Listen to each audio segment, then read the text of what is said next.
Council ready to start?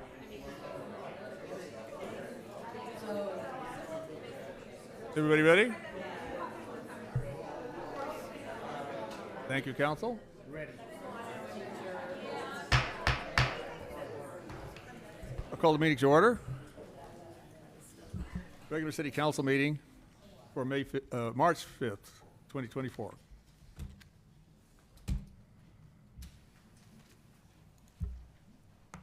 Please rise and join me in the Pledge of Allegiance.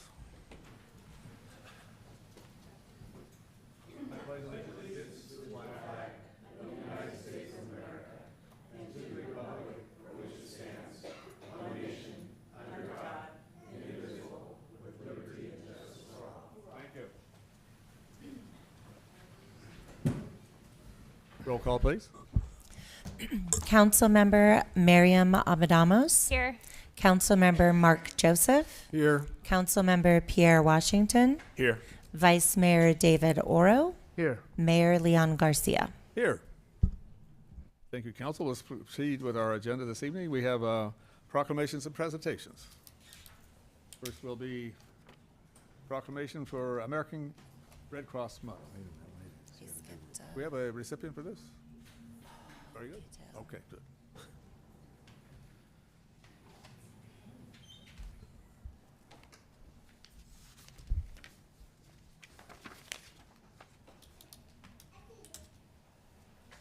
Roll call, right? We did roll Seat of American Canyon Proclamation, American Red Cross Month 2024. Whereas, during the American Red Cross Month in March, we recognize compassion of people in American Canyon and reaffirm our commitment to care for one another in times of crisis. And whereas, this generous spirit is woven into the fabric of our community and advances the humanitarian legacy of American Red Cross founder Clara Barton, one of the most honored women in our country's history, who nobly dedicated herself to alleviating suffering. And whereas today, kind-hearted individuals in American Canyon exemplify Barton's commitment as they step up through the Red Cross in the Northern California coastal region to provide a beacon of hope to our neighbors in need. Through their voluntary and selfless contributions, they make a life-saving difference in people's darkest hours. Whether it's delivering shelter, food, and comfort during disasters, providing critical blood donations for hospital patients, supporting military families, veterans, and caregivers through unique challenges of service, saving the lives with first aid, CPR, and other skills, or delivering aid and reconnecting loved ones separated by global crisis. And whereas we hereby recognize this month of March in honor of all those who lead with their hearts to serve the people in need, and we ask everyone to join in this commitment to strengthen our community. Now, therefore, I, Leon Garcia, Mayor, City of American Canyon, by virtue of the authority vested in me by the laws of the City of American Canyon and the State of California, do hereby proclaim March 2024 as Red Cross Month. We encourage all citizens of American Canyon to reach out and support its humanitarian mission. Thank you.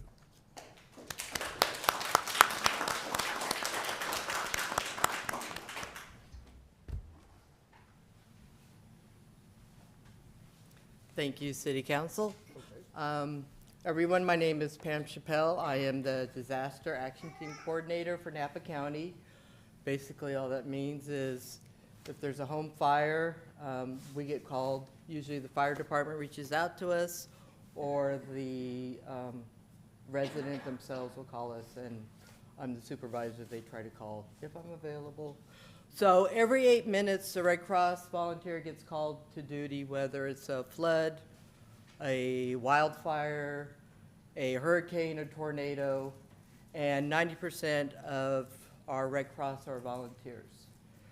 And then every 2 seconds, someone in the United States needs blood. And so whether you're volunteering to be with us or you're volunteering to give your blood, it's all appreciated, and the Red Cross appreciates anybody that helps us out in that way. We also provide 24/7 service to our military families in their needs, and We also are always looking for volunteers, whether it's with our blood system or just going and taking CPR class. If you get a CPR class, you can always help someone. You never know when you're going to need it. I took a CPR class, and within a week, I was giving someone the Heimlich. So it's a good at least to have someone in your family that's involved in it. The proclamation has been going on for over 80 years since Teddy Roosevelt started it. And so we've noticed that every president since then has acknowledged us. So once again, thank you, City Council, for acknowledging us. I would like to now introduce, I'm very proud of this group, what they're doing. Our high school has a Red Cross Club. And Yesha, I'm only going to say her first name because I don't want to screw up her last name, and she'll have a few minutes to tell you what our high school group is doing. Hello, my name is Yesha Sakatani. I'm a junior at American Canyon High School. I'm the public relations officer for the Red Cross Club at American Canyon High School. I'm also the disaster services coordinator for the North Bay chapter of the American Red Cross. Before I go into the highlights of the work that the Red Cross Club has done in our county, I wanted to acknowledge the other officers who aren't here. I wanted to acknowledge President Lydia Zhou, Vice President Alejandra Valladares, Secretary Sofia Serrano, Treasurer Emily Tran, Assistant Secretary Malaya Magoe, Recruitment Officer Leanne Sanito, Assistant Treasurer Lana Watchhorn, Tech Manager Melania Alabanza, Blood Drive Coordinator Bowie Long, and Volunteer Coordinator Ryder Crespo. And so to provide context behind our purpose, we promote disaster safety education to youth, and we do this through informational activities and interactive activities. So for example, last year we did like a zombie apocalypse game, and it was like to provide education on like fire safety. So what would you do if there was a fire? And last year we were able to actually raise and donate over $700 to the International Red Cross, so for the measles and rubella vaccines and the earthquake in Turkey. And this year, so far, we've donated about $300 worth of necessities for homeless veterans towards the Topes of Hope fundraiser. We've also grown about 30 to 40 club members. We already have about 100. And we will also volunteer with the Sound the Alarm program in April. And finally, for future goals, we'd love to help organize a blood drive in American Canyon. So. Very good, thank you.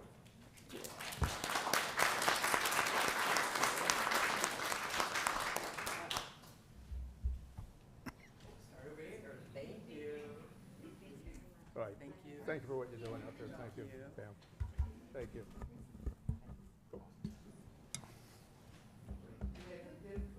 No, this is yours. We're gonna do a picture now. Okay, great.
Next is proclamation for International Women's Day and Women's History Month. We have a recipient. Please come to the dais, the podium, excuse me.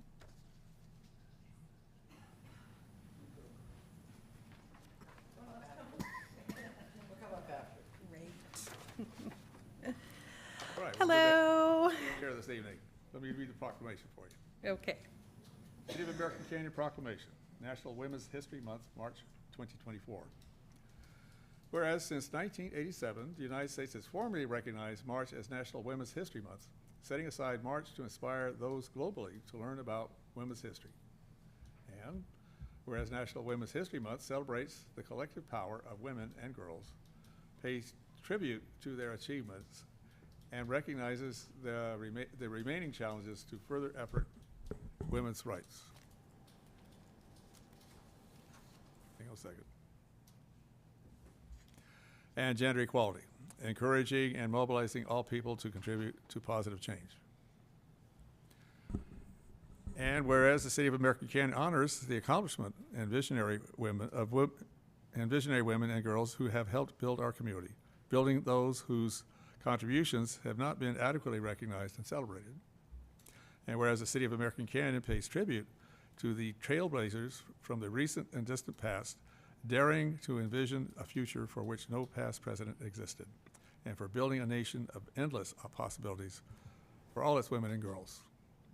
And whereas currently women are serving locally in leadership positions, inspiring the continued work in advancing the rights and opportunities and full participation of women and girls of all backgrounds.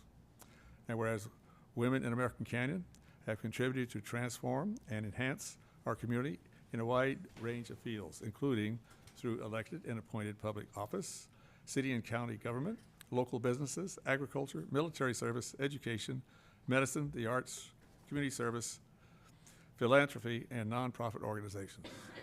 And whereas American Canyon residents are encouraged to celebrate National Women's History Month and to educate and pass on learned wisdom regarding the extraordinary contributions women have made within our community and county, and it recognized that continued progress is still needed to reach equality. And now therefore be it resolved that I, Leon Garcia, Mayor, City of American Canyon, do hereby proclaim March 8, 2024 as International Women's Day and proclaim the month of March 2024 as National Women's History Month. With great pleasure. Perfect.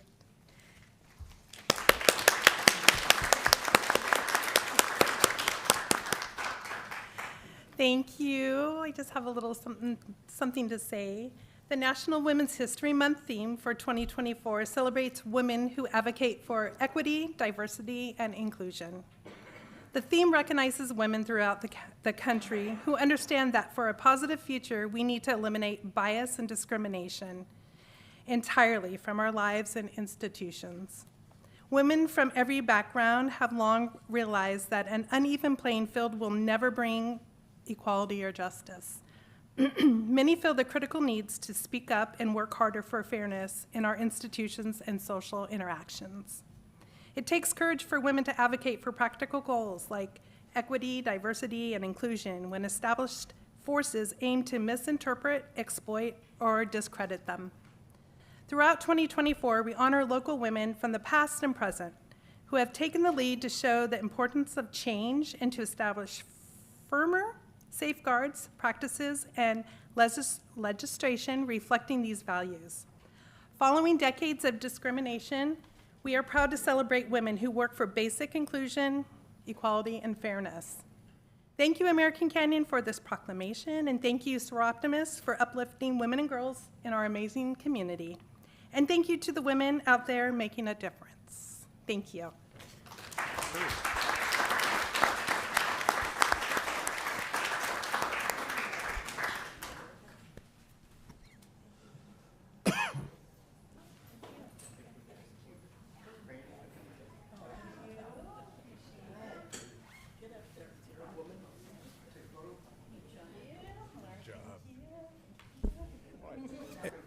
And Mr. Mayor, for the picture, can we also get all the women that's inside here to come up front? All the women, Maria, you, Fran, Valerie.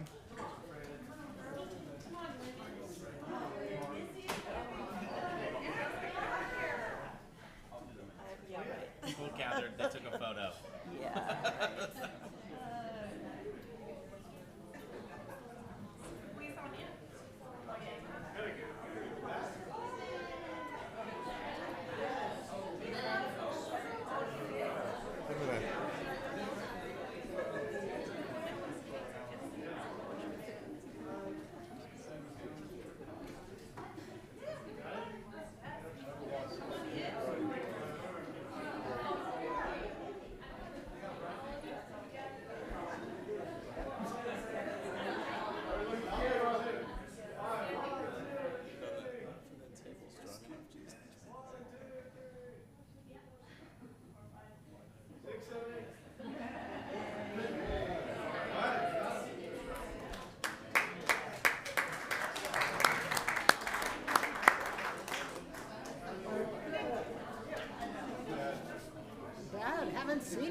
How's your back and everything? It's pretty good. Okay, Pretty good. good. Hanging in All there. right. Same here. We're all.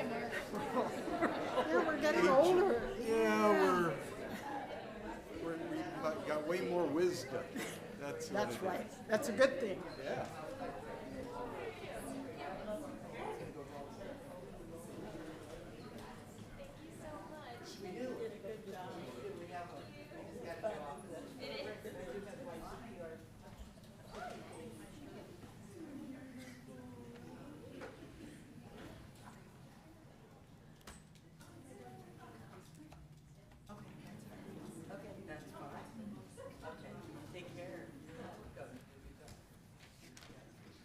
For the next proclamation, acknowledging the Muslim holiday of Ramadan.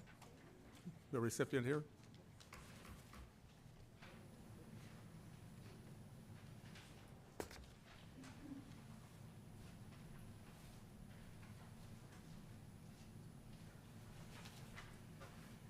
Good evening, welcome. I'll read the proclamation. Thank you. City of American Canyon Proclamation, acknowledging the Muslim holiday of Ramadan. Whereas Islam is one of the world's major religions and part of our shared human heritage, and whereas California Muslim community is one of the most diverse in the nation, with ethnic and cultural backgrounds that span the globe. And whereas Muslims have a long history in the United States, spanning back to the slave trade, in which 10 to 15% of enslaved African women and men were said to be Muslim. And whereas Muslims have long served the nation's armed forces and fought in all major United States wars, from the American Revolutionary War to modern conflicts today, with some Muslim Americans making the ultimate sacrifice in combat. And whereas the Muslims have contributed to social movements throughout the history of the United States to work toward justice and fair inclusion for all. And whereas from the early days of the pioneers to our present-day leaders, Muslim Americans have played a significant role in the history of the state's economic, cultural, spiritual, and political development. And whereas there are approximately 1 million Muslim Americans across the state contributing to its economy, social fabric, multicultural, and pluralistic traditions. And whereas the Muslim residents of the state, with their hard work and contributions to medicine, science, information technology, education, police, military, and many other fields, have benefited from the enriched, the state's open, tolerant, and economic vibrant environment. And whereas Ramadan is a holy month of fasting, a time to reflect spiritually and build community and aid those in need, and marks the annual spiritual renewal for each individual, a reason to celebrate and express gratitude for this month.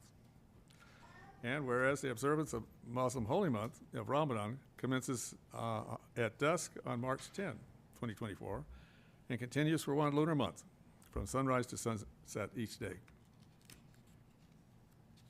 And now, therefore, be it resolved that in observance and out of respect of the commencement of Ramadan, American Canyon City Council acknowledges the onset of Ramadan and expresses its deepest respect to Muslims across California and throughout the world on this significant occasion. Thank you, sir.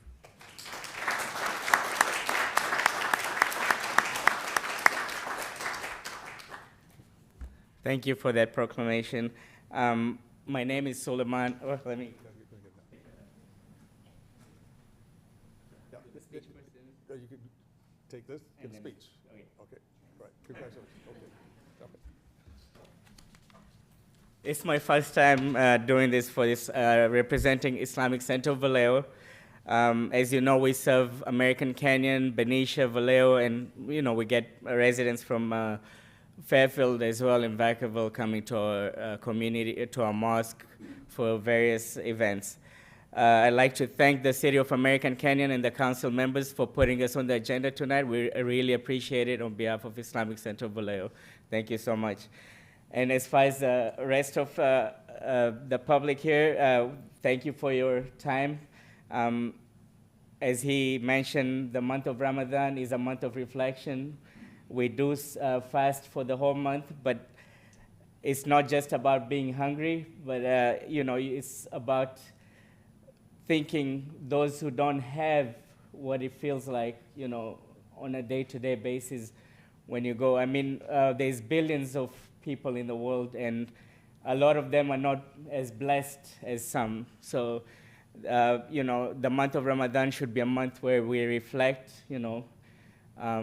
just not just being hungry, but being able to know how others feel when they don't have food on the table. And it's about helping each other out, helping communities out that are in need. It's one of the, in Ramadan, it's one of the months of giving. We do a lot of giving in this month of Ramadan. It is where the rewards are greater. The more you give, the more the blessings. So again, I want to keep it short. I'll just end with a little prayer. In the name of God, the most gracious, most merciful, all praise is due to God, Lord of the worlds, the most gracious, the most merciful, and the master of the day of judgment. You alone we worship, and you alone we ask for forgiveness from. Guide us to the straight path. That's one of our verses in our holy book. I'll end with another thank you. Thanks for recognizing the month of Ramadan, and we appreciate the City of American Canyon and the council members that are all here, and everyone that's present. Thank you so much for taking the time to give us a moment to speak. Thanks. Thank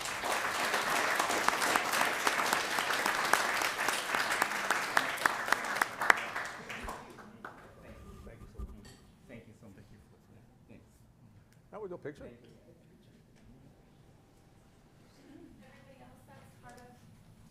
Yes, come on up. Come on up.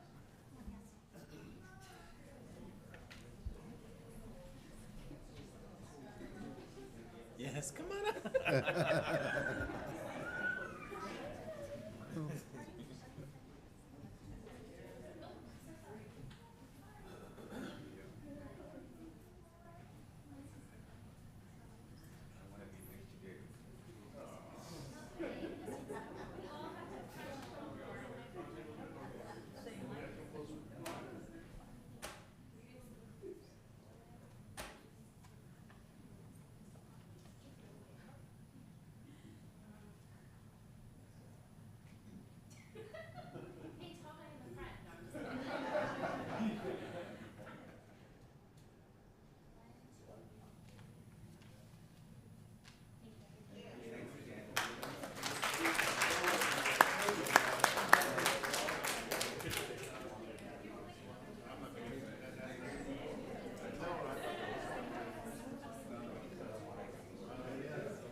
Well, thank you all. All right. Continuing with our agenda, now we have a report on closed session, confirmation of reportable action. Mr. Ross? Mr. Mayor, members of the council, members of the public, your council convened an open session at 5:30 p.m. to address the matters agendized for closed session consideration. After determining there were no public comments on those matters, you adjourned to closed session at 5:30 p.m. You concluded closed session at 6:23 p.m., and there will be a written report upon return from closed session consistent with Government Code Section 5497.1B. That would conclude the report unless there are questions. Any questions from council from Mr. Ross? No, sir. Seeing none. Thank you, Mr. Ross. We will continue. Now we're at public comment on items not on closed session or open session. Anybody wishing to address the council? I have one speaker card, Jeanette Goish. This is items not on the agenda? Okay. Did you do a speaker card, Yvonne? I just have the item 10, but go ahead.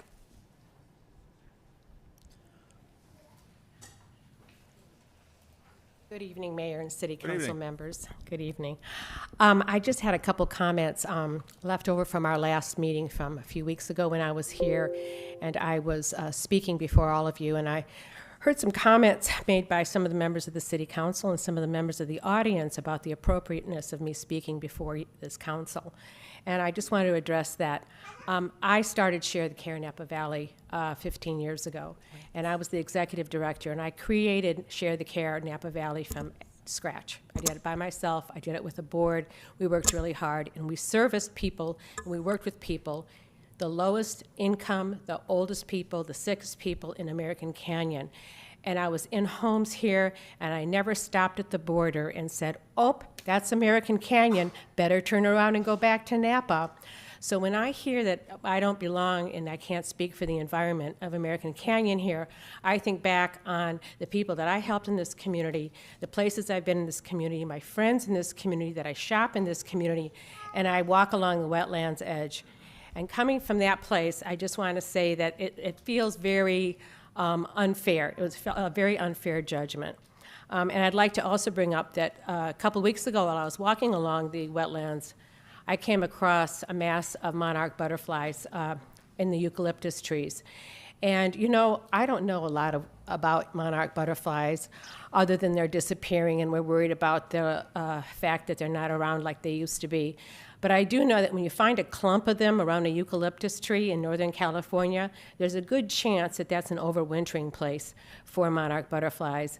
And I thought, you know, it's in those eucalyptus trees that right on the other side is the Commerce Court warehouses going in where they cut down the eucalyptus trees, which then again begs for the argument of how many other rare and endangered species we have in our community that are being destroyed before we even know they're there.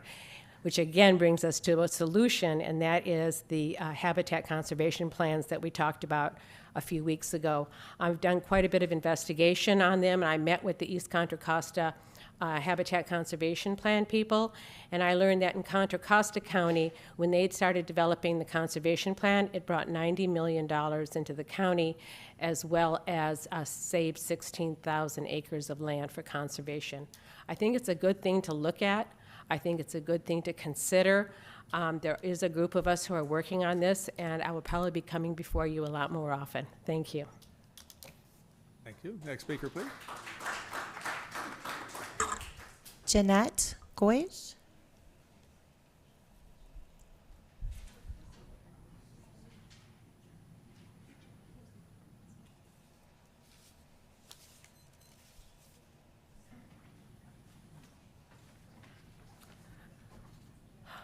Good evening. Good evening. Mayor Garcia and city council members and the little one. I just have a few comments that I would like to make, mostly regarding the last meeting that I was at, which was February 6th. But anyway, but I am disappointed in how the petition that circulated regarding Measure K was presented. I believe people understood the Measure K would go to the vote of the people sometime in the near future. The fact that it can be voted on tonight by the council seems to be very disingenuous and disappointing to me. I hope it goes to the vote of the people. Earlier today, my husband tried to write an e-comment at about 2:45. The server was down. Just to let you know, he opposes Measure K, and he'd like to see the measure go to the vote in November election. No need for a special election, he doesn't feel, and I don't either.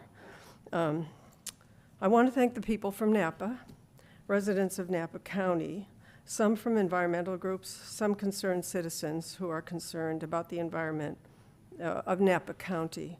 Their concerns for the wetlands, the endangered species and plants should, I think, be something we as American Canyons to be grateful to them for. As I see it, they want to make Napa County a desirable place to live for all residents, be it animal or plant, for today and tomorrow.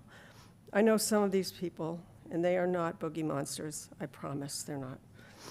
Lastly, I just want to let the council know there were a number of AC American Canyon residents at that meeting I was at. We were in the back, and a fair amount of us voiced our opinions. So I'm sorry we weren't recognized as being here, because we were here, and we live here, too. Okay, thank you.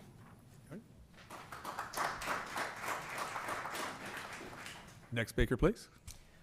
I have no other comment cards. Anybody from the audience wishing to comment? Items not on the agenda. Good evening, Beth Marcus, resident of American Canyon. I'm just going to change the tone a little bit. I just want to say how proud I am, and too bad that young lady left, but I'm so proud of our high school students who are so involved in our community. Not only what she's doing, but I'm proud of our city too, because we also allow our students to get involved in our different commissions that we have here. And I just wanted to say thank you for our city council, Jason and everybody, for allowing our high school students to get involved, because they will be our future.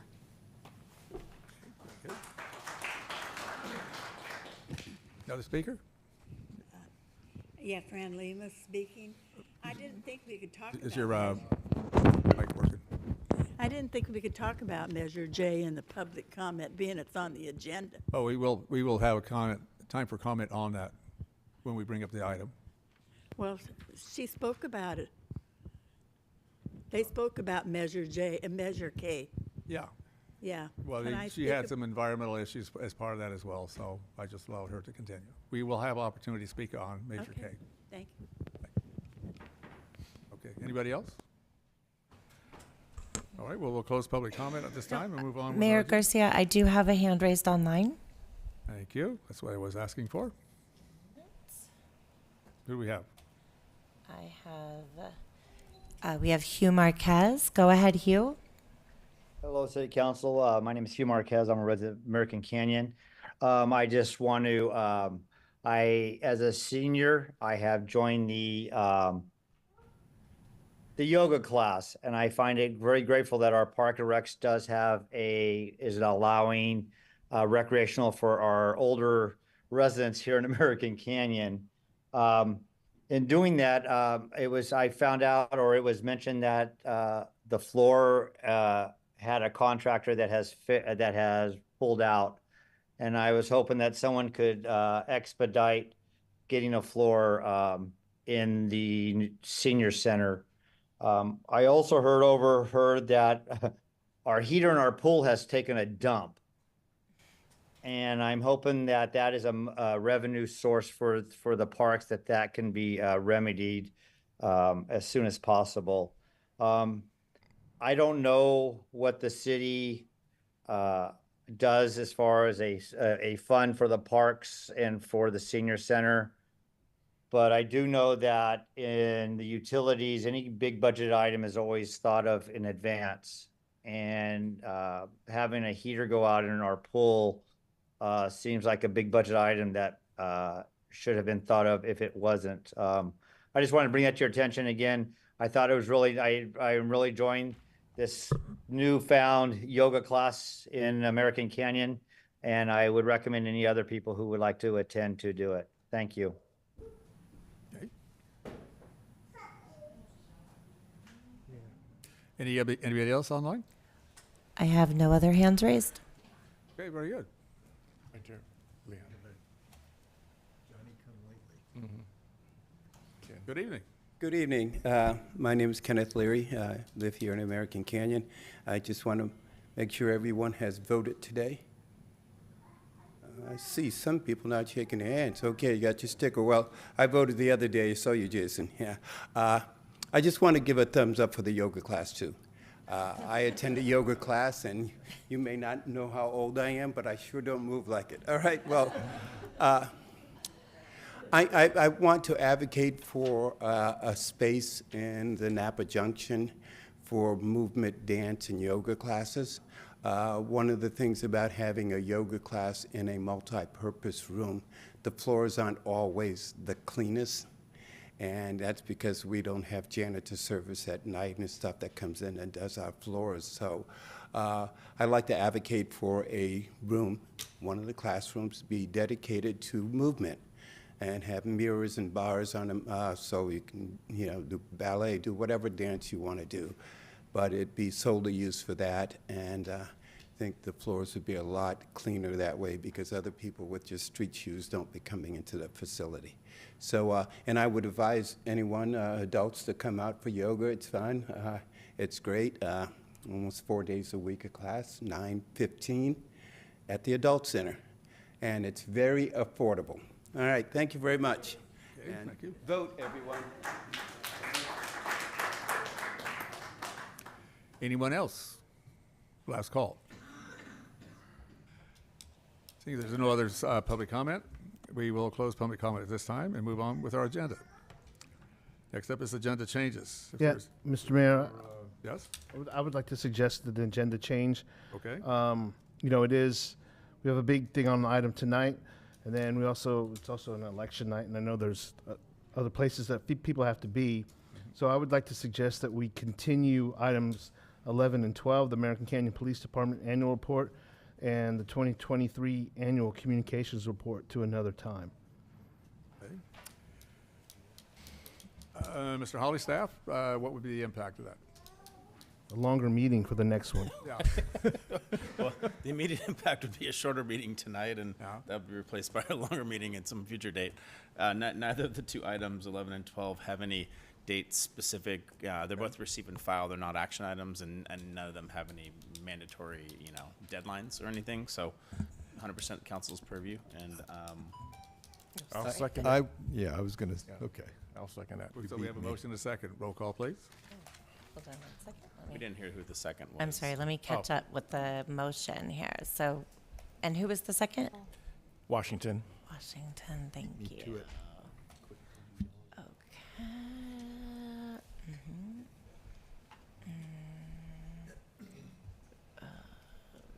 Okay. Sorry. Councilmember Abadamos. Yes. Councilmember Joseph. Yes. Councilmember Washington. Yes. Vice Mayor Oro. Yes. Mayor Garcia. Yes, thank you, council. Is there a motion to accept the consent calendar? I'll make that motion. I'll second. Motion second. Roll call, please.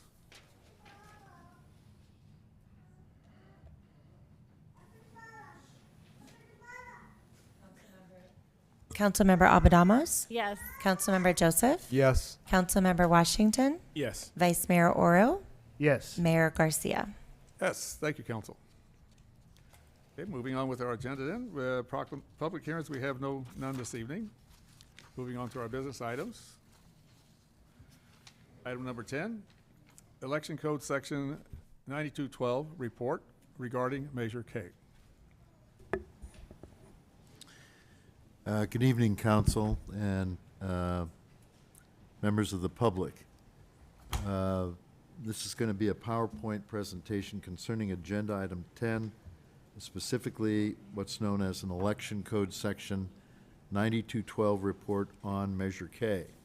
It's found in pages 52 through 64 of the agenda packet.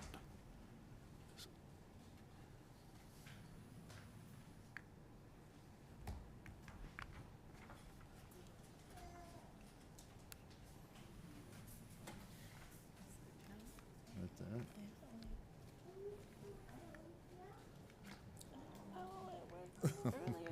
You saw it working. Okay, what am I just say? I'd have to stand up there. Okay, I'll go up there. I'm sorry. Brent's gonna go up there. Brent, can you run it from the laptop? Oh, David. Reynolds.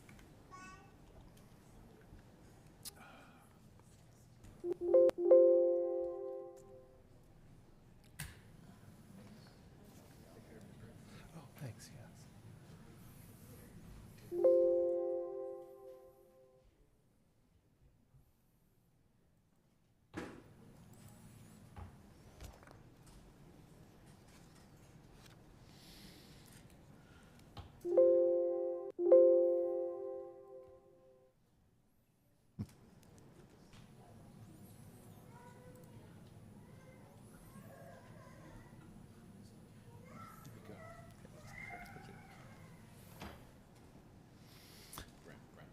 Okay, I'll start. What is Measure K? It's an initiative measure, again, This information is found in detail in the agenda packet at pages 52 to 64. What is an initiative measure? It's a method guaranteed by the Constitution whereby residents can make law. That law generally has the same standard as laws enacted by the City Council. Here, Measure K is going to establish a ministerial permitting process for development of certain warehouse facilities by amending the City of American Canyon Municipal Code. The report has 4 general areas: general impacts, community development, land use impacts, public works and infrastructure impacts, and legal impacts. In this discussion, I think there are some terms that are important. One is the qualifying warehouse facility project, or its abbreviation, QWFP. That results if an application for a QWFP is received by the city in a sustainable, environmentally efficient warehouse design permit. A CDEP is my abbreviation of that. And again, I want to stress that this is a ministerial, non-discretionary procedure with options for the City Council to exercise tonight. There'll also be a discussion at some point of greenhouse gases. General impacts, and again, these number references you see are references to the Elections Code, which are areas that are required to be set forth in the report. Again, because it's ministerial, some costs that are associated with city approval, if it were a discretionary permit, cannot be imposed on the project. The standards are established in the initiative language itself by the experts that are required under the QWFP application. The Section 92A5 report is to say, okay, what's the effect of retaining business and employment in the area? And the measure does require that in implementing a permit, remember a building permit results from this, there's got to be at least one contractor with the city business location, and 10% of the business materials used for the project construction must be sourced from local suppliers. All right. In terms of land use impacts, again, we're going to make reference to what's the baseline. That's a discretionary approval authorization for a design permit. Again, staff would review documentation, prepare findings and conditions of approval, and it would be subject to discretionary review under the California Environmental Quality Act, CEQA. That involves a procedure where there's an initial study made of the project. There's a specified checklist as to whether or not there would be impacts on the physical environment, and as a result of that, a type of environmental review, a negative declaration, mitigated negative declaration, or an EIR is required. That's not applicable here because the Measure K process is a ministerial authorization for a building permit. If those standards are met in Measure K in the application of a QWFP, then a sustainable energy efficient warehouse design permit is issued by the planning director. What are the, again, I want to emphasize it's ministerial, so it's exempt from review under CEQA. Some questions that are associated with that I'll emphasize early, so when they come up again later, the procedure can be better understood. All right. Recently, the council enacted 2 ordinances that dealt with the environmental or CEQA process. They dealt with sustainability with respect to greenhouse gases, and they established those processes in association with the CEQA review. The Measure K process would not be subject to those ordinances because, again, it's a ministerial permit, and with ministerial permits, there's no need for compliance with CEQA. Right.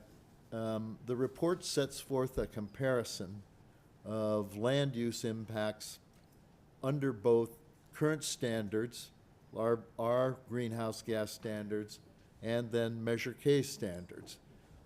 This is a summation of what's set forth in the report, but I think you can see that on certain areas they're comparable, right? Again, the detail of Measure K is critical to its claim about providing for an expedited, environmentally sensitive warehouse process that results in a building permit as an alternative to what are provided by city standards.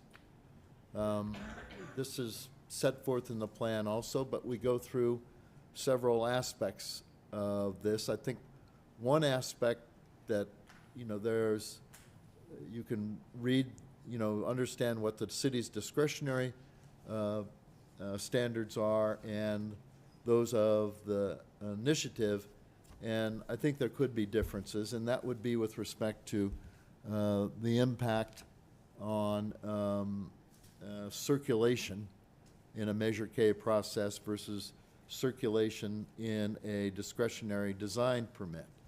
One of the things that would be applicable to the discretionary review of the city would be traffic impact fees. Right. In terms of its availability and location on regional housing, the Measure K aspect applies only to general industrial zoning. So the impact on RENA is going to be minimal.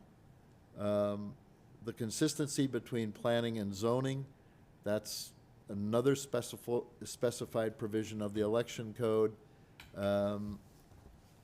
I think you have to compare both the substantive content of Measure K with what would be required under the city regulations.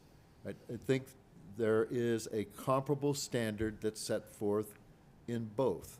Again, the Measure K standard is ministerial. The city's discretionary standards, you know, parallel them. In some instances are more detailed, but they are applied as conditions to a discretionary approval.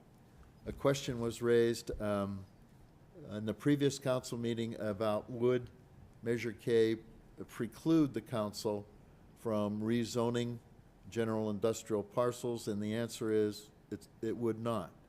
And again, you should look at Measure K if it's adopted by the council or if it's enacted by the voters as an alternative method of getting a general industrial warehouse use by an expedited process.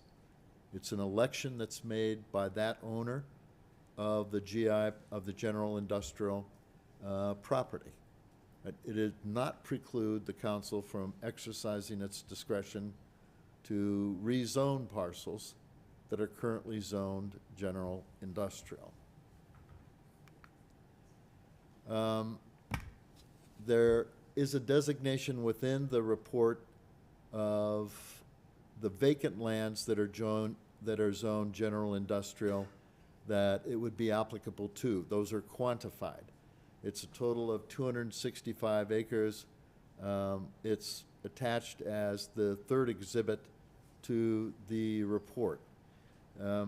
Staff in its analysis would indicate that the measure would be applicable to, we would classify them as underdeveloped lands and as developed lands.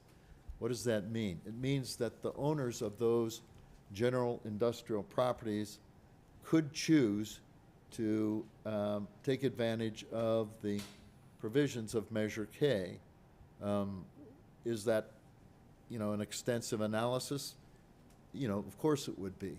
But the idea of Measure K is it affords an incentive to develop vacant land that's zoned industrial on an expedited basis with specific development standards. That same procedure could be utilized by currently developed or undeveloped land by those owners. So, you know, the idea that it's limited only to vacant land would not be correct.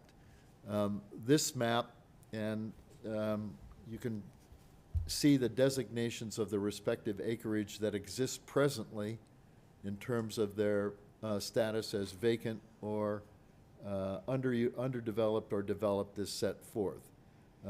There's a lot of industrial lands that's developed off of Green Island Road. Correspondingly, there are underutilized lands that, you know, parallel the railroad, and there are vacant lands that exist north of Green Island Road and surrounding basically Oat Hill. A question was raised about, could a habitat conservation plan be developed? And the answer, that's a product of federal law. There are federal standards that involve. Again, as an initiative measure, Measure K doesn't grant any relief with respect to established state or federal standards, provided that a property owner met the standards with respect to a habitat conservation plan. That habitat conservation plan could proceed on general industrial property. Could it also be a portion of a Measure K application? The answer would be yes, but again, that would be part of the application. Conceivably, the applicant would come in with those approvals already in place, or certainly applied for, with the recognition that the applicable standards would be applicable. The examination by city staff would be that there is not an anticipated impact on agricultural lands, open space, existing business districts, or developed areas designated for revitalization. Again, this is because of the selective nature of how an owner of general industrial property would proceed under the initiative measure. This sets forth the issue with respect to transportation that was referenced earlier. There is a process for a TDM program that's contained within the measure. Whether that, is there a basis to compare that exactly to the imposition of a TDM program and a discretionary permit? The answer to that would be that would await an application under Measure K. With respect to schools, any application under Measure K would still be required to pay state-mandated school fees. With regard to the infrastructure costs, I think it's accurate to say that, the measure does require a fair share contribution to the city's fire system, the city's wastewater system, and it would still be subject to the special taxes, assessments, or fees of separate legal entities such as the Fire Protection District. They have independent authority for the imposition of community facility district separate from that of the city. The city has imposed a CFD for the benefit of the fire district if an owner chose to proceed with a Measure K application. Those fees would be superseded by the Measure K provisions. Again, legal impacts go back to this concept that it results in a ministerial decision, and ministerial decisions are exempt from examination under CEQA. General and specific plan consistency, including the housing element. What's stated there is an accurate conclusion of the analysis in the report. The bar for consistency is left to the legislative discretion. In this instance, the legislative discretion is that of the electorate. So right away, there are presumptions that go along with Measure K that would satisfy that obligation. The same would be true with respect to any specific plan, because a specific plan implements provisions of a general plan. The limitations, the Measure K, you know, there's a doctrine called equal dignity that says if it's enacted, it can't be amended or repealed until January 1, 2029, whether by the council or the voters. But it may be modified or repealed by an initiative. Conflicts with the city's municipal code are resolved in favor of Measure K. Again, there's no right to appeal a city ministerial provision under a Measure K application, right? The community development director, the planning director, cannot deny an application, the QFWP, for the CDIP when it meets the standards of Measure K. Correspondingly, he must approve it or deny it based on those criteria. It is conceivable that the planning director, community development director, could reach a conclusion that the application does not meet the actual standards of Measure K. If that's the conclusion and it's denied, the involved property owner would have no right to appeal to council, but certainly that decision would be subject to a writ of mandate whether the community development director had in fact complied with the actual substantive and procedural provisions of Measure K. Again, that's a summary of the elections report that you requested at your last meeting. It's meant to facilitate the ministerial question before you of whether you adopt Measure K or without alteration, or you set the matter for election, again, without alteration.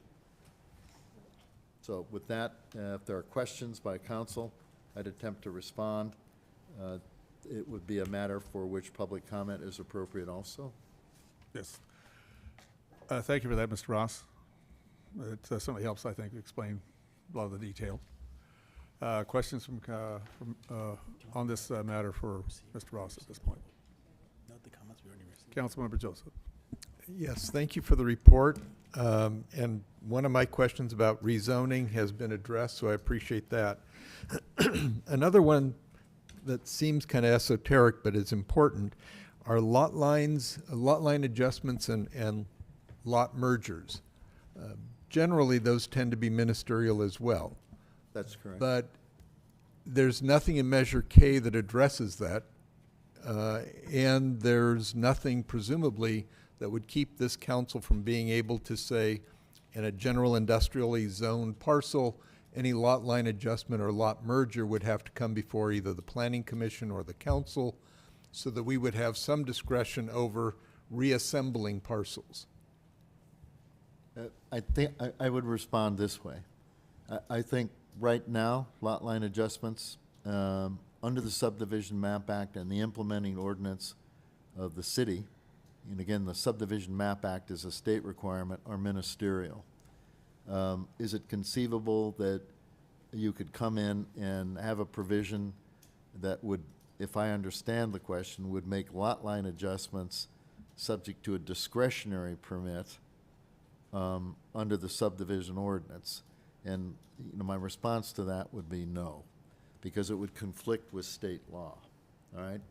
So is it possible to come in with an amendment that would say divisions of property that would otherwise be classified as lot line adjustments could also be construed as divisions of property under both the Subdivision Map Act and the city's ordinance? My answer would be yes.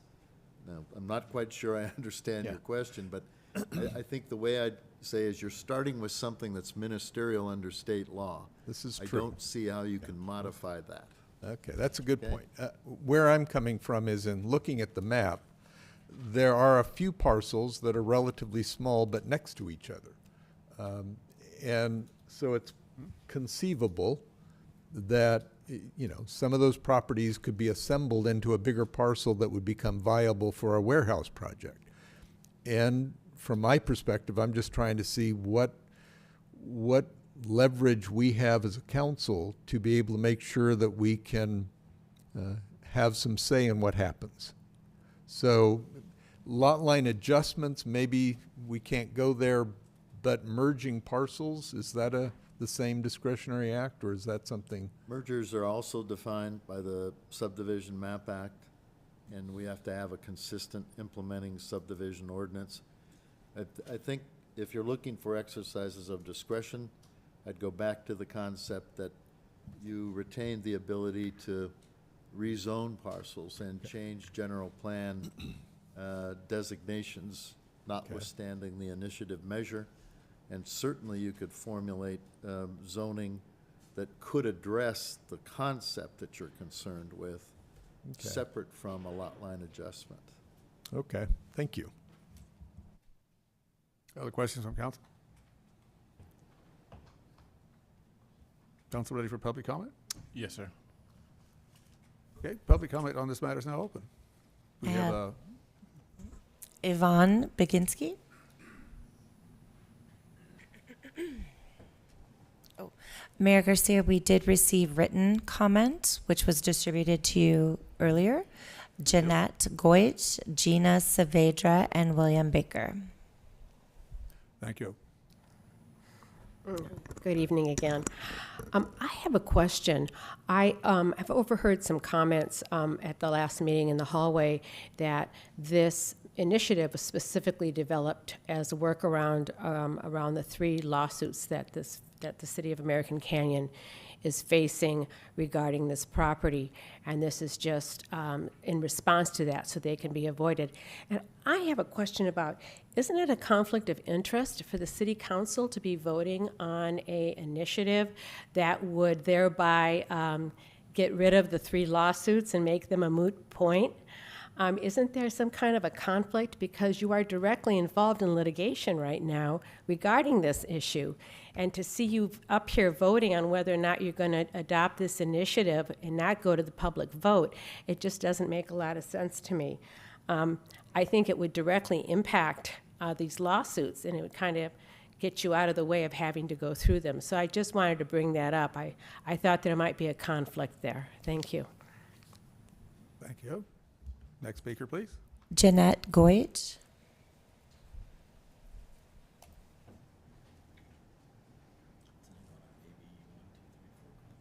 Yeah, I'll comment.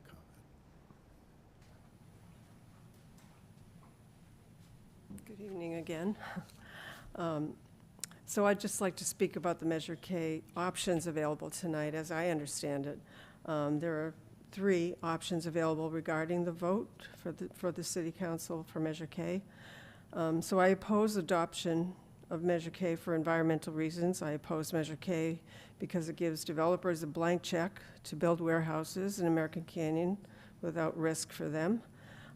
Measure K eliminates input from the American Canyon residents without regard to the environmental impact of increased warehouse development. I believe most people who signed the petition regarding Measure K did so thinking it would go to the ballot for citizens' approval or disapproval. At least that is what I and others I spoke to were told. If one of the options is to put the Measure K on the ballot, then I believe that is what needs to be done at this point. In the report, it states the fiscal impact to have Measure K on the ballot would be, sounds like expensive to me, I think it was hundreds of thousands of dollars. And no fiscal impact if Measure K is adopted tonight. By allowing Measure K to proceed to law, why not think of the environmental impact and the impact on the trust of the citizens will have on you folks, the elected officials, I'm sorry. We cannot allow unrestricted warehouse development to be in the hands of developers who do not really have the best interest of the citizens who live here in American Canyon. The developers, I don't think, live here. Please allow Measure K to come to a vote on the November election. I don't think we need a special election either, and I think that's more pricey. Thank you. Next speaker, please. Valerie Zizak Morris.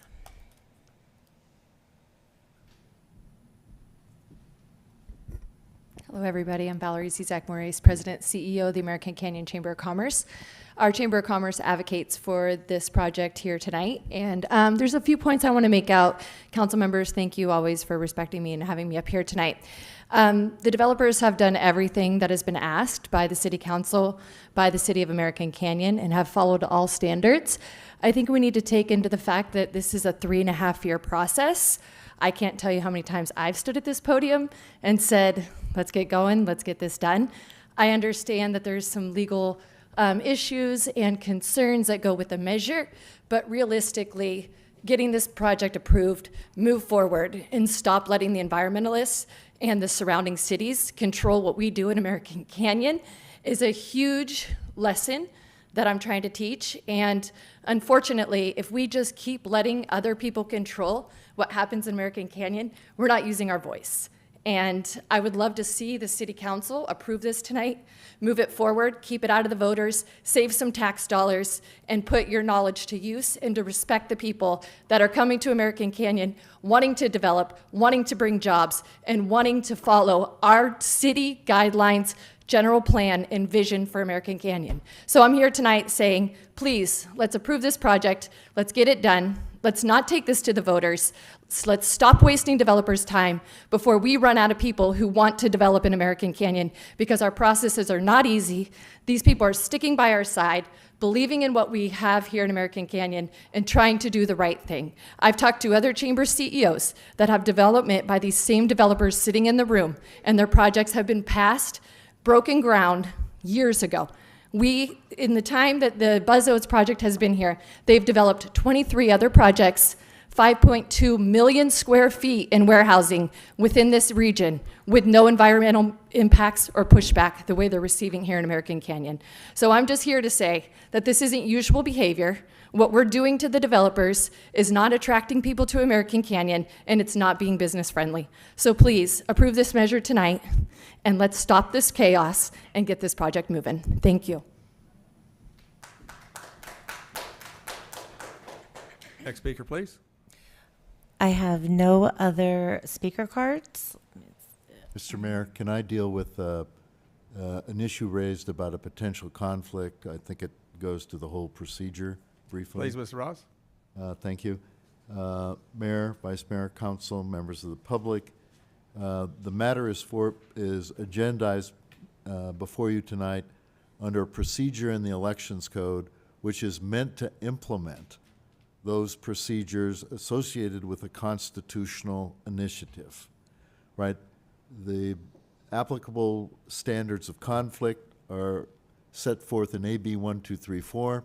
They're provisions of the government code, right? They yield to your obligations to comply with a constitutional duty. So as a matter of law, there's no conflict of interest, there's no financial conflict of interest, and there's no appearance of impropriety. You're required to exercise a mandatory and ministerial duty with respect to the constitutional procedure before you, which is an initiative measure.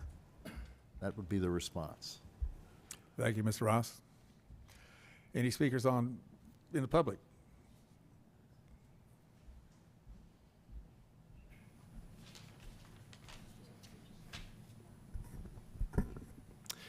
Good evening, Mayor, Vice Mayor Oro, honorable members of the council, Joe Leviach with Buzz Oats. Measure K keeps the city's land use authority intact. Measure K establishes a comprehensive sustainability checklist for projects and avoids a need for a costly election to enable construction of a project that you unanimously approved last year, which we're calling a sustainability showcase project based on conditions of approval and mitigation measures that we agreed to.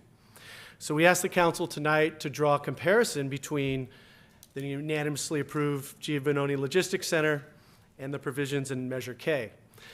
This will allow us to pursue building our project through Measure K while thwarting what we feel are frivolous lawsuits. It will also memorialize our conditions of approval and mitigation measures, which we feel will enact the most environmentally sustainable commerce center in all of Napa County, as well as Northern California. We feel that it will minimize the applicability to one major property in the city, the Giovannoni property. We ask the council tonight to directly enact Measure K.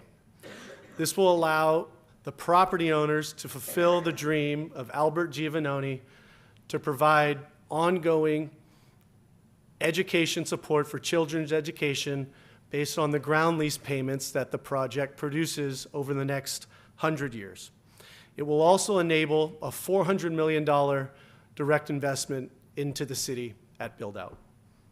It will also show that outside interests can't control or upend the city's land use authority. It will also not subject our project to a 7th round of citywide project approval vote between design review, EIR, Planning Commission, City Council, Army Corps of Engineers, and State Water Quality Control Board. So we ask you tonight to do what we feel is right. We don't want to give up on this project, and we don't want to give up on American Canyon. Market conditions have deteriorated significantly over the last year and a half, and we feel that we can't delay further. We feel that we've been a good partner every step of the way and gone through what we feel is a rigorous review process to this point. We ask you for a 5-year commitment, and in turn, we make a 100-year commitment to the City of American Canyon based on our ground lease term. So thank you all, and we hope that you directly enact tonight. Any other speakers from the public?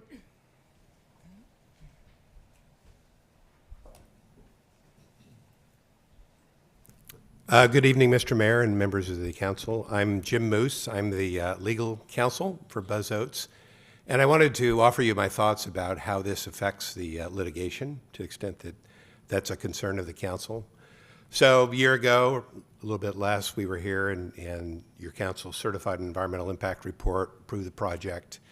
Within 30 days, there were 3 lawsuits, one by the city of Vallejo, another from an organization called the Golden State Environmental Justice Center from Riverside County, and then the Center for Biological Diversity.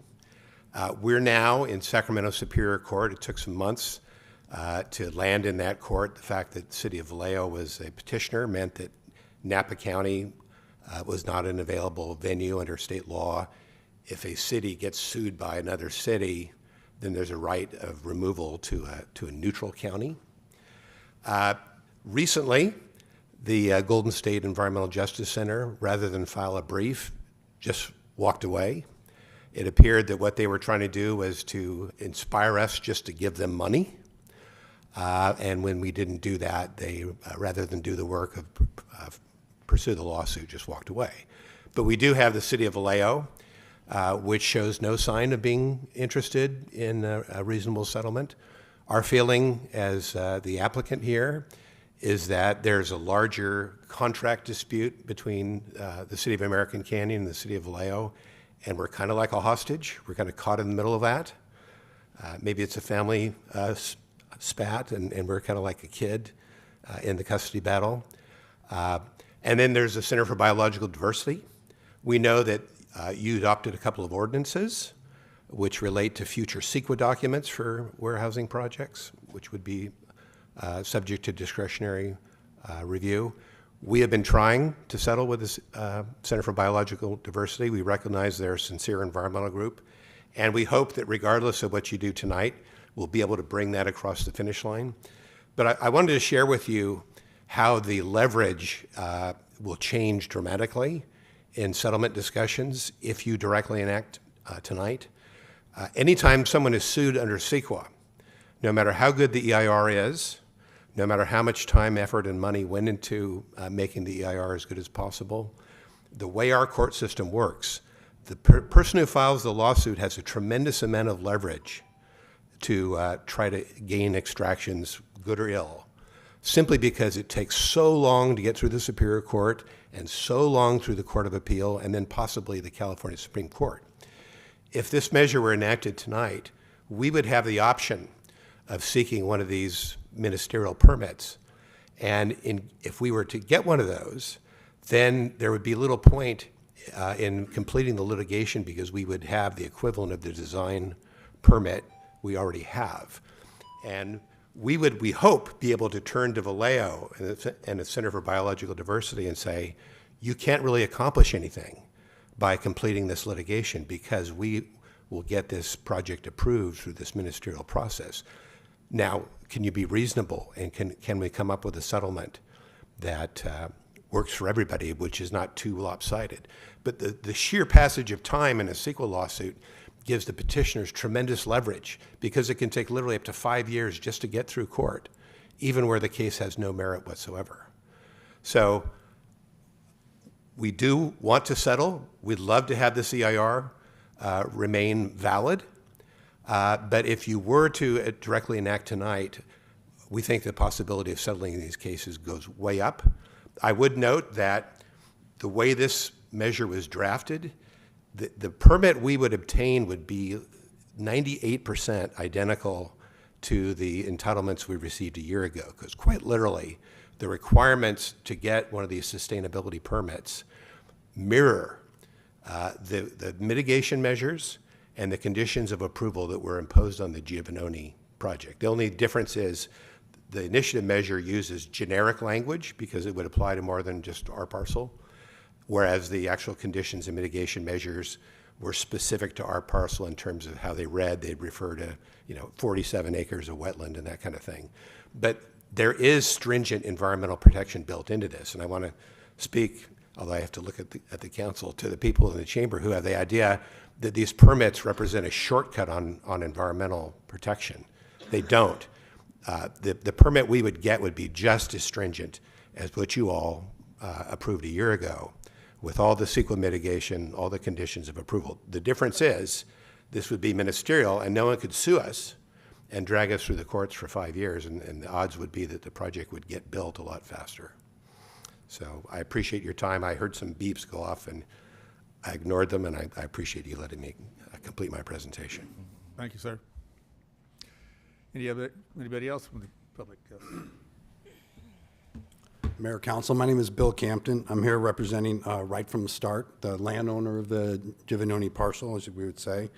I understand Measure K is more than the Giovannoni parcel, but I'd kind of like to remind everybody of a couple things about this specific development as it regards to Right From the Start. We went into business with Buzz Oates to do a long-term land lease because of their reputation, who they are. Our property was donated to us by Albert Giovannoni, zero cost. Michael Giovannoni, Tom Giovannoni, myself, we're not allowed to take one dime for any kind of compensation to be part of Right From the Start. It was one of the things that Albert said, to keep it pure, as in his words. The money that we will receive from Oates is earmarked for Catholic school education for families who can't afford it. Donations will grow as the development grows. It's going to be phased in, and as they phase in, their donations to our, their land lease payments to us will grow, and then we'll be able to give out more money. Over the life of the project, without exaggeration, we'll donate over hundreds of millions of dollars to Catholic education. The option agreement we had with Oates was contemplated on a typical timeline for a development. And I've been around it a little bit, so I got an idea of how long it should take, and we put in a little buffer. But what's happening right now is, because this is being drug out so long, speaking to the point of what Mr. Moose just talked about, and how long this could go with appeals and other matters, we are now taking on debt as a nonprofit. That 200 acres up there, that's all we have. We have no cash flow. There's no other money that we have that comes into the property. It is only through that property. But the IRS still requires us to give away a certain percentage every year, no matter if we have cash in the bank or no cash in the bank.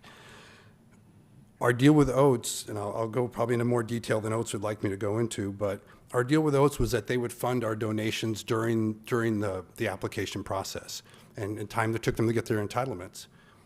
But obviously, they're not going to give us a blank check that they'll just keep funding and funding and funding. So when we got to the point where basically we got to the point where they said, hey, we can't keep paying you because we're getting too much money into this project, we flipped it and said, okay, then can you at least loan us money so we can make the IRS donations? Otherwise, we will lose our tax exempt status. So with that done, they have been loaning us money to keep us going. And again, literally, we're in debt in the millions right now. Measure K will not change anything in our agreement with Oates. Nothing changes. It allows the same type of development that we wanted to see go in there, which is high quality warehouse development, which we think that's what the land is best for. And at the end of the day, we want to see the development move forward that Albert pictured that would go there, Albert Giovanoni. His wish was to make the world a better place, and he asked us to use this property to try to do that. And we would really, really love for you to approve this tonight so we can get I hate to say it this way, but so we can get the cash flow going and kind of start doing what we're supposed to be doing. And I'm always happy to answer questions about right from the start or Al Giovanoni or whatever you want me to, but I thank you for your time tonight. Thank you. Another speaker?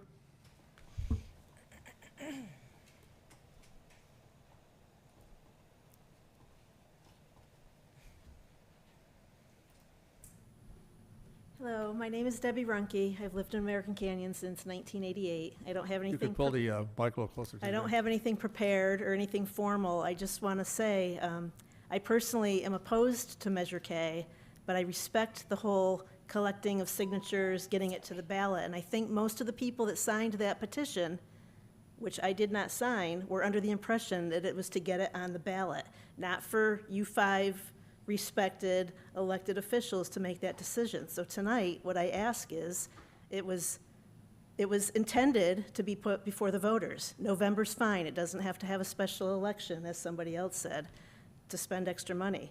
But I think everybody that signed that was under the impression that it was going to be on the ballot, not that you folks were going to make that decision. So that's all that I ask, is let it go to the ballot. I can vote no. You can vote yes. People in American Canyon can have their say. That's all. Thanks. Is there another speaker? Do we have anyone online? Oh, do you want to make a comment? Do you want to comment, Fran?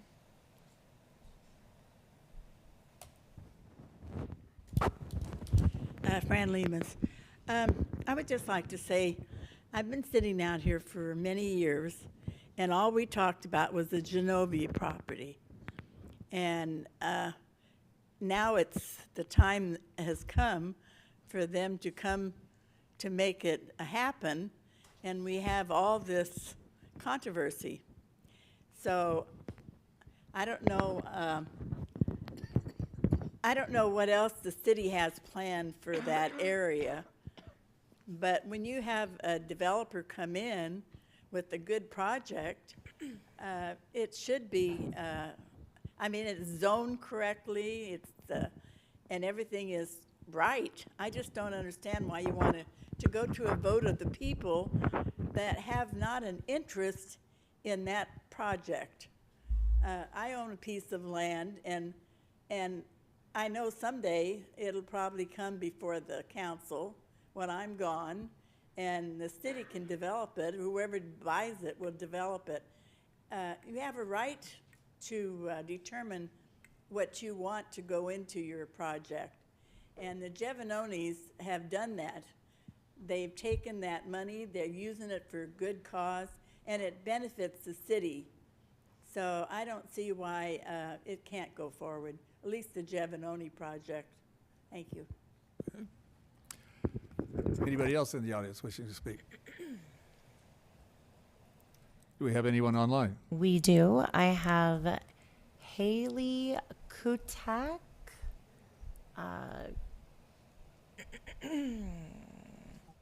Go ahead, Haley. Council members, hello. My name is Hallie Kutak. I'm an attorney and a conservation advocate with the Center for Biological Diversity. I'd like to start by mentioning that we did submit written comments on this and I didn't hear those mentioned, so I hope you got the opportunity to see those today. I heard the developer today in his comments warn that the council should not, and quote, allow interests, outside interests, to upend the city's authority. And the developer of this project and other people who seek to profit off of it, only those people who seek to profit off of it, are asking the city to do just that, to bypass traditional legislative channels, and to do so, just like they said, to change the leverage in a lawsuit, and another quote, to get the cash flowing. I also heard the citizens of American Canyon plead with the council here to honor the democratic process, allow for citizen participation and empowerment, and vote on this measure. Let this go to the ballot. Allow the citizens of American Canyon to be heard and considered. Honor transparency and accountability in governance, and don't let outside interests upend the city's authority here. Thank you. Okay. Is there another speaker online? I have no other hands raised. Okay. Well, we will close public comment. I will close public comment at this time. We'll return to council for further discussion, desired action. Mr. Mayor, may I make a notation? The communication from Francis Tinney at the Center for Biological Diversity was received by the City of American Canyon, made aware to the council. Thank you. We had Councilmember Washington. Thank you, Mr. Mayor. First, I want to thank our city attorney for taking the time to break down what Measure K was all about. And I got to applaud you all as well, because that's the first time I've ever seen you put a PowerPoint together. So you did a really good job on that. But my thoughts today is that the purpose of this city council is to make informed and educated decisions for the betterment of American Canyon. And this project, it's already been approved in the past.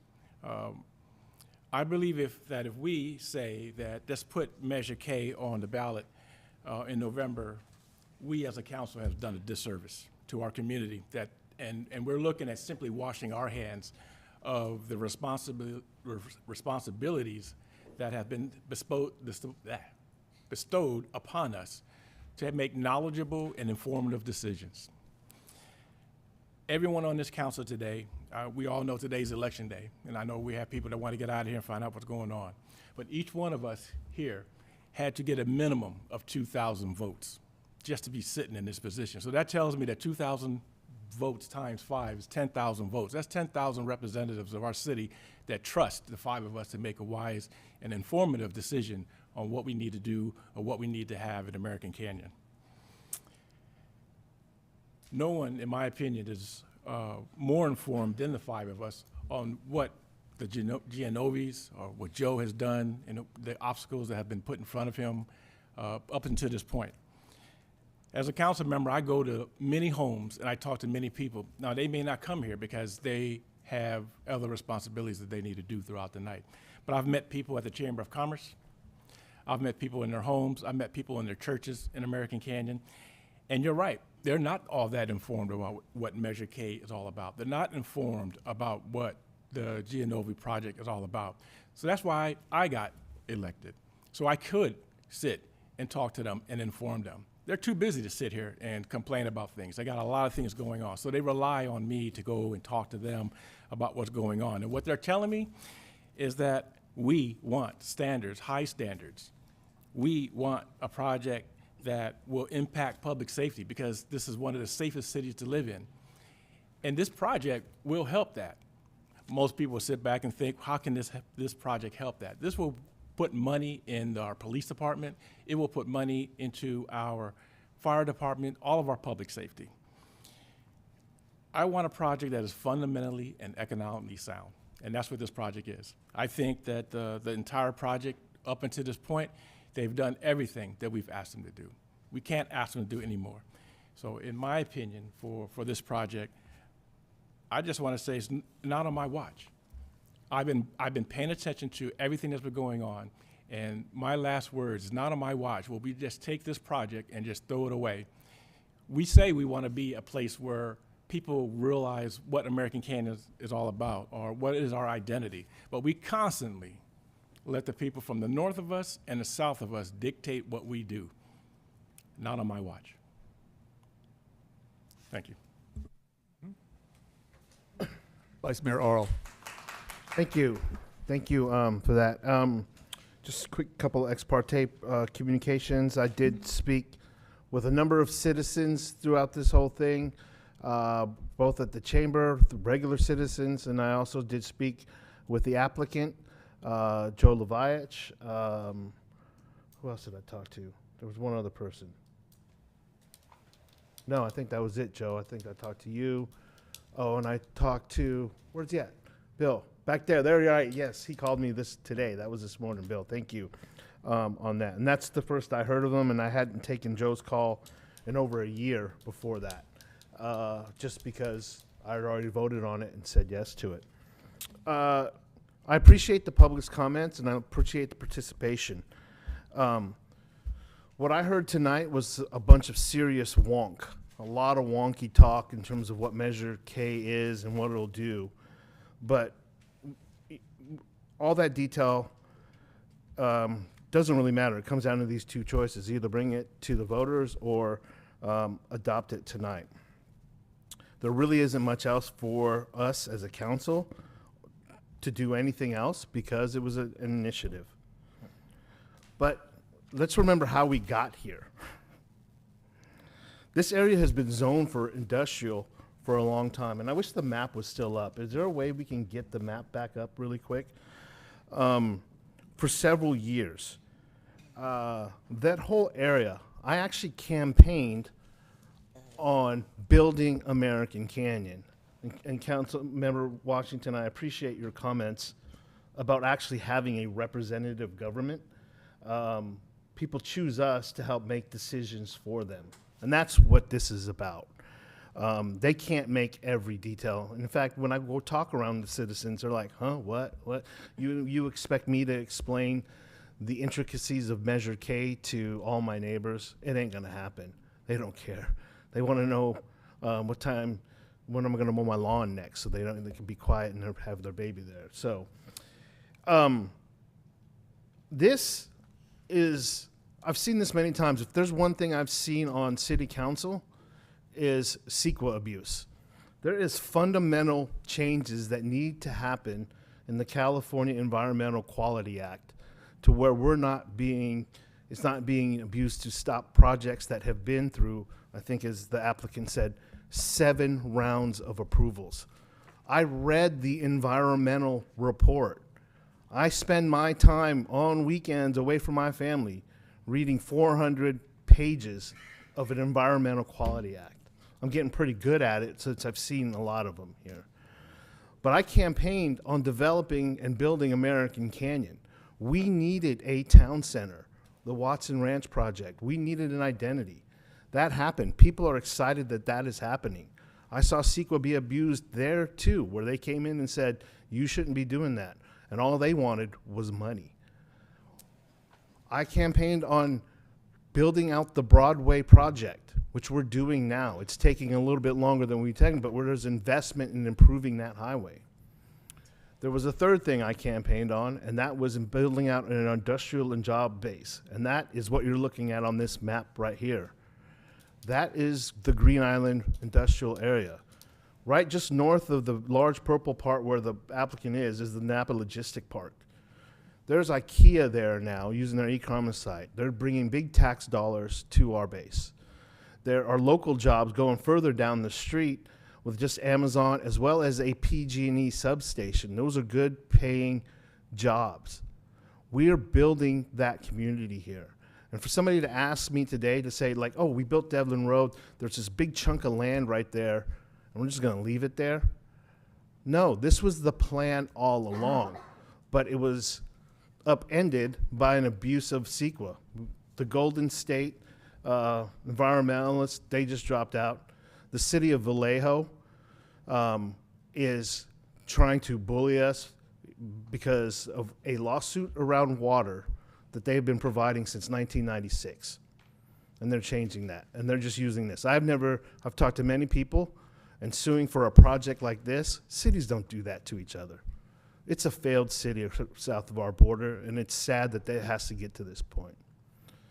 For CBD, the Center for Biological Diversity, I absolutely respect them and what they are doing. They actually believe in what their cause is, unlike the other ambulance chasers that have come in and tried to abuse CEQA in the past. But as I look through everything, this project is sound. Measure K is, do I want it? No, I don't want to be in this position. I don't want to have this position. I don't want to put it in front of the voters because it's far too confusing. And it is my responsibility to continue to develop, or to at least work on and vote on things that put me in office and that I promised on. And this is one of those things. And so, you know, there was one speaker that came in from CBD and said, we're bypassing the legislative process. We are not. This is the legislative process. These are the rules. You know, and the developers are using leverage. If you flip that around, CBD is using leverage on the California Environmental Quality Act. And so if I look and weigh those two things, and then I look and weigh the things that I have for the city and what we're trying to do here, it's easy for me to adopt Measure K tonight. Thank you. Very good. Councilmember Joseph. Yes. Couple of things. I did speak to Mr. Joe Leviach yesterday. I spoke to the Chamber CEO today. And I have struggled over this issue. So I'll let you all know that up front. But here's what's going on in my head. Number one, some of the arguments that have been thrown out already, the idea that somehow the people getting the signatures misled everyone, made everyone think it was to put it on the ballot. I don't disagree that that's probably what they said. I'm reminded of Measure J a year before that, in which they were told, if you sign this thing, you'll address traffic congestion, which had nothing to do. The unfortunate reality is probably people were misled, because I doubt if anybody sat down and said, well, the nuances of the election code allow these two options that we have before us today. I don't know if we should be held accountable for the fact that people misled other people. The reality is, if this goes to the vote, there will be more people being misled. Misinformation is becoming endemic in the election process, and that is truly unfortunate. The idea that this is a blank check for developers is an example of a misleading comment, because if you look at the rather lengthy document, you'll discover it has all kinds of standards imposing on them. It's just we don't get to do that. The state or the measure does. And the idea that we're eliminating the public input in the process bothers me, and it gets to this idea of CEQA abuse. As I mentioned, last month, in my mind, the process should be this, that a property owner says, I want to use my land for a certain purpose. They go to the city staff grills them and goes through the process, tries to get everything they can. From there, it becomes a public arena where all the stakeholders can come forward. So the environmentalists can come forward, the unions, the developers, the chambers, the guys who live next door. Everybody comes to us and makes their pitch. We get all the information. We try to make the most collective decision that makes the most sense, because we aren't only considering the environment or only considering what the developer wants to make out of his property, or even what the unions think. We've got to factor everything into the equation. We've got to say, okay, what's this going to generate in terms of revenue? Because everybody up here who wants to get rid of warehouses because they want to save the open space has to come to grips with the fact that we've got to pay the bills. And if we don't generate the revenue streams that come from projects like this, we don't provide the amenities that we all want to see. There'll come a day, perhaps, where we'll be like Benicia or St. Helena or Vallejo or a half dozen other cities that don't have the revenue streams to pay for the services their residents want. And we'll be talking about whether or not we allow for growth or raise people's taxes or simply denigrate our service levels. Ken Leary's the one who used to say, our real mission is all about improving the quality of life in American Canyon. And I embrace that. I usually figure out whatever Ken's saying, and a couple of years later, I'm embracing it. So thank you, Ken. Tell me what I should be thinking in 2 years, and I'll try to speed the process up. But that's really what this is all about. How do we improve the quality of life for American Canyon residents and businesses and visitors? We do this at the council level by weighing all those variables. We don't have the luxury of saying, I only worry about the environment, or I only worry about making money, or I only worry about Parks and Rec. We have to worry about everything.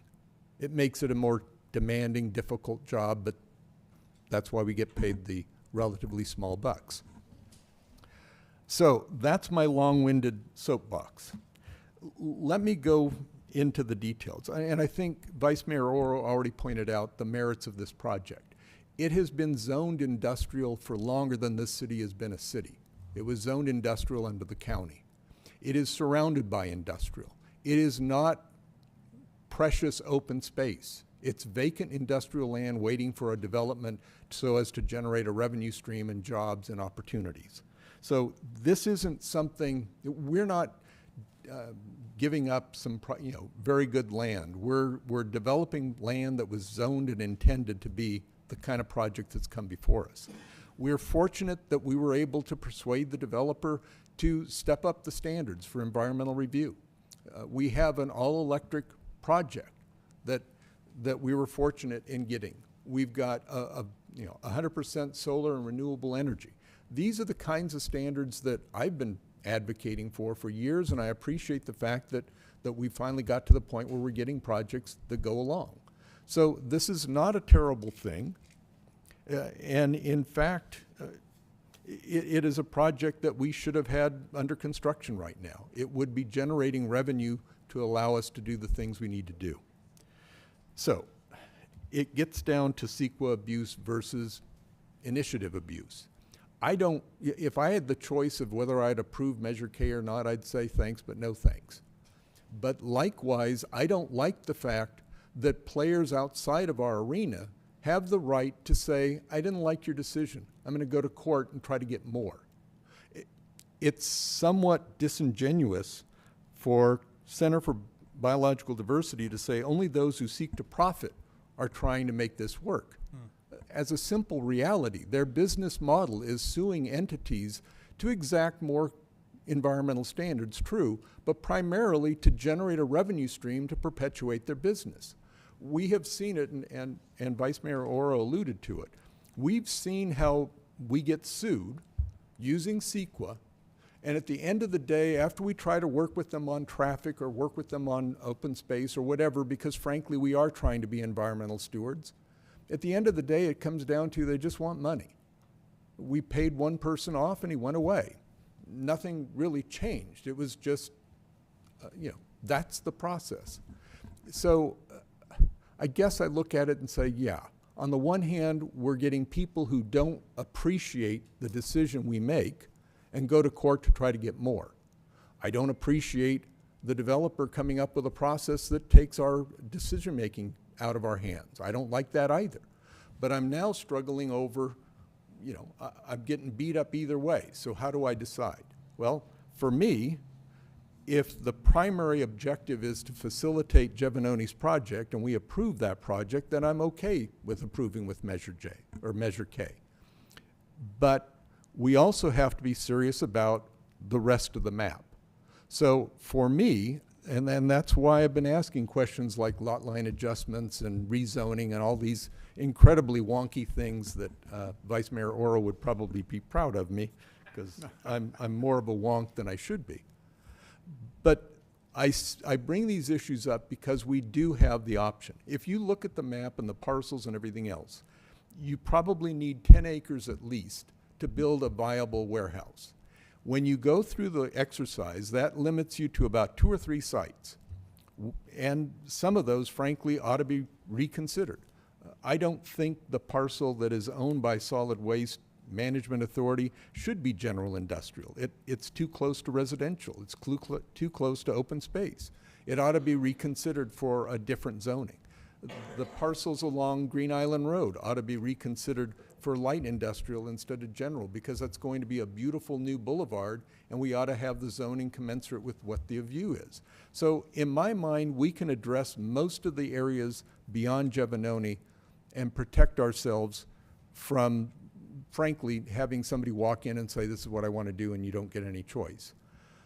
And the last thing, and probably the most comforting thing for me, is that this expires in '29. Meaning, you know, I probably won't be here, but ideally on January 1, 2029, the council in effect, I would encourage them to repeal this puppy so that we can go back to normal. But sometimes there's a shot across the bow. We can't afford to get sued by everybody who just wants more access to the process than the public gets. Because let's face it, no one in this room gets to participate in the settlement conferences that are going on now. Just the developer, just the people suing, and the city kind of peripherally. So all of you in the public don't have any access once it goes past this point. So I don't like where we're at, to be honest with you. But on the other hand, there is a process that's being dismantled. And if you gotta go a little rogue to get things back on track, then I'm willing to go down that path. And hopefully, we'll all start to recognize that if we play well together and come together in this public arena and duke it out, you'll find out this is a council that's more than happy to adopt very high standard environmental greenhouse gas standards. I, for one, am happy to pursue, you know, some kind of green belt around this city to protect us. But by the same token, we can't be held hostage either. And if this is the only way we can protect ourselves, then this is what we got to do. Thank you. Okay. Councilmember Albadamos. Thank you, Mr. Mayor. I've also been struggling with this, and I agree with the bulk of what my council colleagues are saying. What we're not talking about, though, is that this project was already approved 5-0 by this council, and Measure K doesn't necessarily take that approval away. Measure K basically turns this kind of project into a ministerial decision if it's approved, which takes discretion away from the council, which means you have less opportunity to participate in public comment, or if you vote no, then we get to keep the discretion, which doesn't make this project go away. Either way, this project, after the election, could come back to the council, or they settle the lawsuit and the lawsuit's gone and they continue to build, or Measure K is approved and it becomes ministerial and the project is built anyway. What we're doing here is prolonging the process and risking losing a partner in our city. And that's a little bit frustrating, right? Because one of our council priorities has always been to attract and retain local business. And what we're doing here is frustrating our potential business partner from coming into the city. I've always said that I'm not in favor of hiding the ball from our developers, right? Like, we have standards and ordinances for a reason, because we don't want someone to sit through a process for 3 years and spend hundreds of thousands of dollars only to have the carpet ripped right out from under them after the approval process, which is what's happening here. And it's frustrating. On the other hand, I've always been an advocate for civic engagement. So our voter turnout this year in the entire state of California has been so incredibly low. And so if we're doing things like making decisions on ballot initiatives at the dais, then we're discouraging our civic population from voting and engaging in the civic process. But again, at the same time, one of the things that we get yelled at the most for, and correct me if I'm wrong, council, is our roads. They all need to be repaired. Well, we need money for that. And if we can't develop, we're not gonna bring in money. And so we can't have a higher quality of life and a higher standard of living and get everything we want by treating our developers and our partners this way. So I'm really torn by this, and I think you guys can hear the frustration from everyone. Nobody wants to be in this situation. We approved a project. We're being sued by outside entities, And as a result, we get a ballot initiative. This isn't the first time this has happened. And I'm sure it's not going to be the last time it's happened. And we're setting a precedent here if we continuously engage in this loop of sending it to the voters and being sued and having ballot initiatives come up. So I think you can also tell by my voice that I don't know where I don't know where to go with this. It's so frustrating for everybody. We've all already approved this project. This project isn't going to go away whether we send Measure K to the voters or not.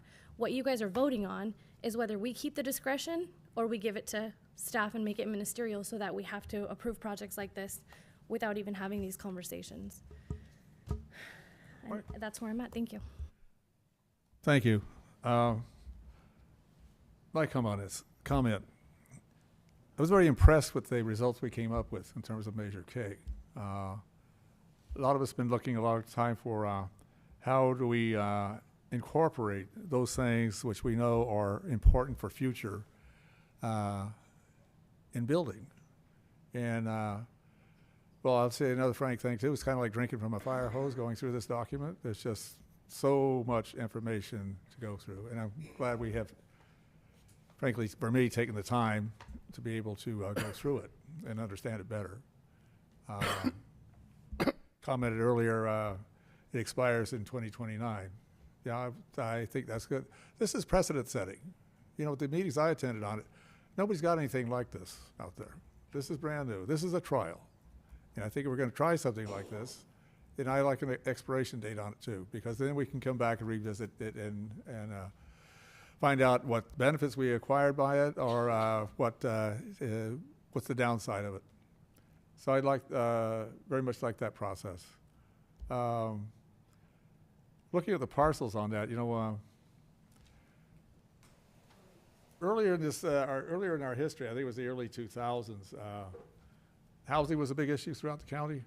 And Napa County was not building enough housing for farm workers. So there was a lawsuit against them, and we're building houses by the block in American Canyon.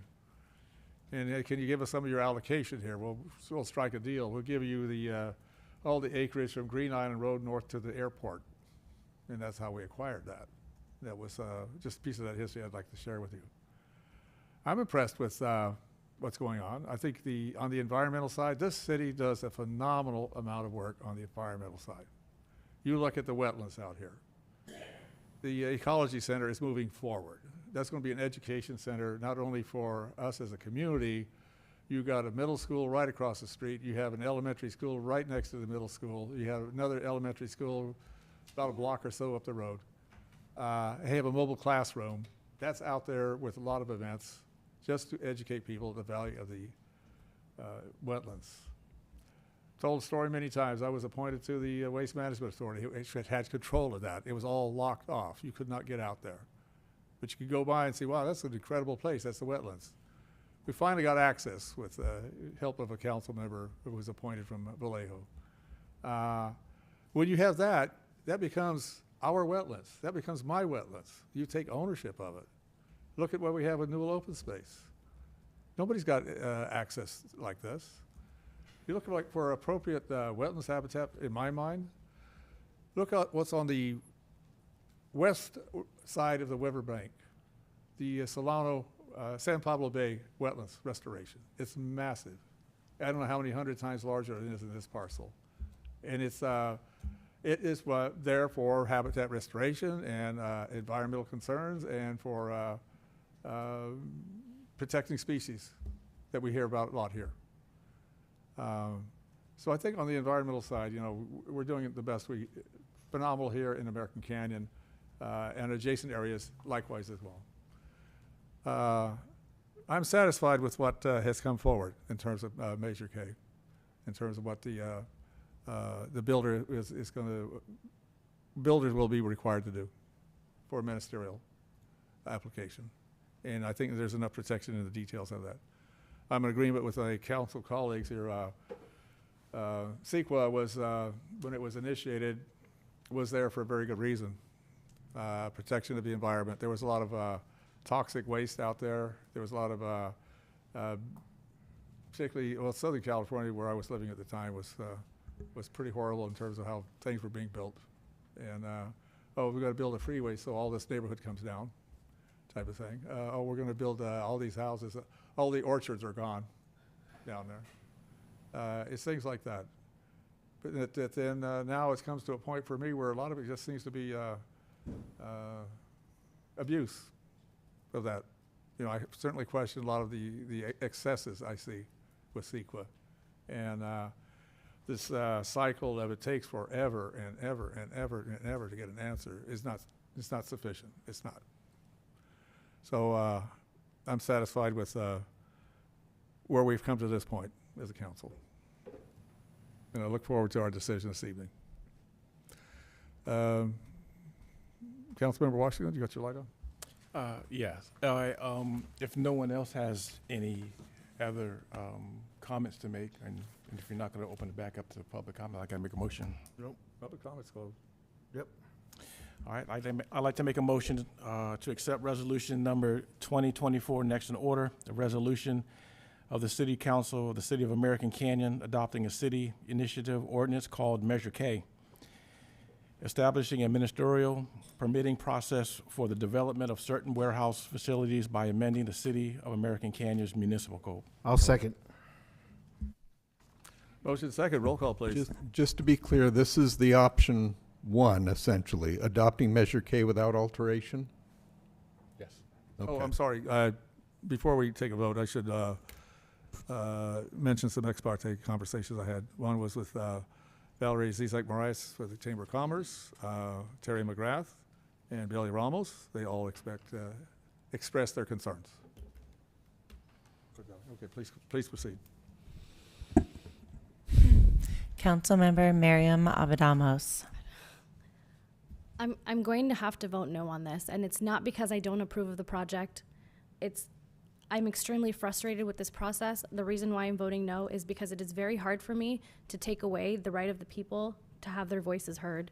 So when something is proposed to go on the ballot, I know I was elected to be the voice of the people, but this is an opportunity to hear what my constituents have to say, and I want to hear what they have to say. So my vote is no. Councilmember Mark Joseph. And I certainly appreciate that. And that would be my reservation as well. I think there are circumstances here that make me want to say yes, and so that's why I'm voting yes, but I certainly appreciate the concern.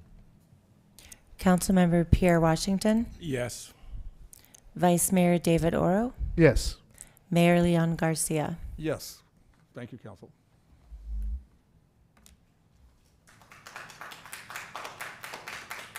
Appreciate all the thoughts and all the hard work that went together for this very important decision this evening. But I do respect everybody's input. Thank you. Okay. Hour's getting late. Do we have or have other items? 11 and 12 are going to be postponed for a future council meeting. Management staff oral reports. We don't have anything to add tonight, Mayor. Thank you. Council comments, committee reports. Anything on that? Anything that can wait till next meeting? It can probably wait till the next meeting, Mr. Mayor. Don't you want to talk about the crab feet? Oh, well, by now, if you haven't bought your tickets for the crab feed, it's too late. All you can do is bid on the silent auction items, so no. All right. With that being said, Council, we have concluded our business for the evening. We are adjourned. Thank you all. Good night, American Canyon.